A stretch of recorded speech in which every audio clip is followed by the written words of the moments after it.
Welcome to the Deep Dive. Today we're taking a closer look at a global news brief from July 23rd, 2025, a snapshot of one day. Our job really is to sift through these headlines, figure out what they mean right now, and, pull out the key insights, basically helping you get informed quickly on a busy day. Yeah. And this brief, well, it really seems to show a world dealing with ongoing crises, but also some pretty bold national moves. Okay, let's unpack this. So a lot of this brief is focused on the U.S., some big political stuff happening. And right near the top, President Trump announces what he's calling a major trade agreement with Japan. The details are pretty striking.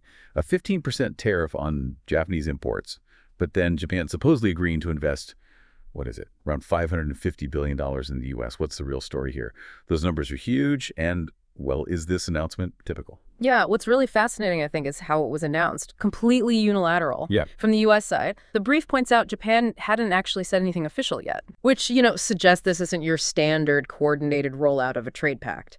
And that number, $550 billion, putting that scale of investment against the new tariffs, it really signals maybe a more assertive economic approach from the U.S. It feels a bit like dictating terms, rather than lengthy negotiation. Might show a shift in how these big geopolitical plays work. And speaking of assertive, the domestic scene in the U.S. sounds pretty intense, too. President Trump, according to the brief, is publicly accusing former President Obama of treason. That's cited the 2016 Russia investigation. I mean, treason, that's an incredibly serious word to use. It is. And Obama's office responded very quickly, called it ridiculous. When we see claims like this so politically charged, it's just vital. We report exactly what was said, right? Both sides, without taking sides ourselves. What it really highlights, though, is this ongoing, very dramatic political dynamic in the U.S. The rhetoric gets pushed right to the edge, even though, legally speaking, treason in the U.S. has a very, very narrow definition, usually needs overt acts, helping enemies in wartime, that sort of thing. So it's more political firepower than legal threat. Exactly. It seems designed to draw sharp political lines, rally support, rhetorical power. Okay, another big U.S. policy move mentioned here. Pulling out of UNESCO. And President Trump's reasons, stated in the brief, are that the organization is woke and divisive. Right. And if we connect this to the bigger picture, American foreign policy, these kinds of withdrawals, especially using language like woke, they're not just about pulling funding, it's quite symbolic. A step away from that multilateral soft power approach. It suggests maybe a preference for bilateral deals, shaping cultural influence differently. And, it could potentially impact things like protecting shared heritage sites or global science collaborations. When the U.S. steps back like this, it leaves a gap. Raises questions about who fills that space and what happens to international cooperation. The brief also shows the Jeffrey Epstein case is still sending ripples through U.S. politics. It says a U.S. House committee is planning to subpoena Ghislaine Maxwell, obviously because of her connection to Epstein. Yeah.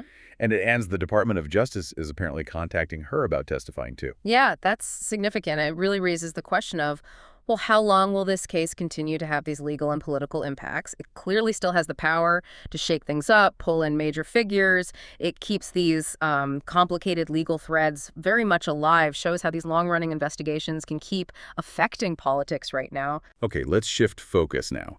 The brief also covers a really critical global humanitarian issue.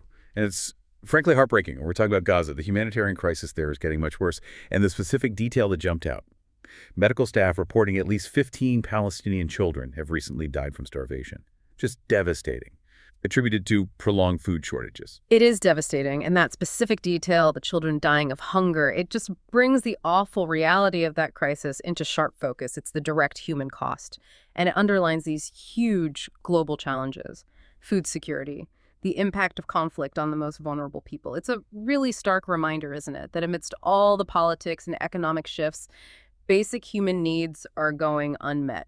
A failure, really, of the systems meant to protect people. It's heavy stuff. Alongside these major issues, though, the brief touches on other international developments, too.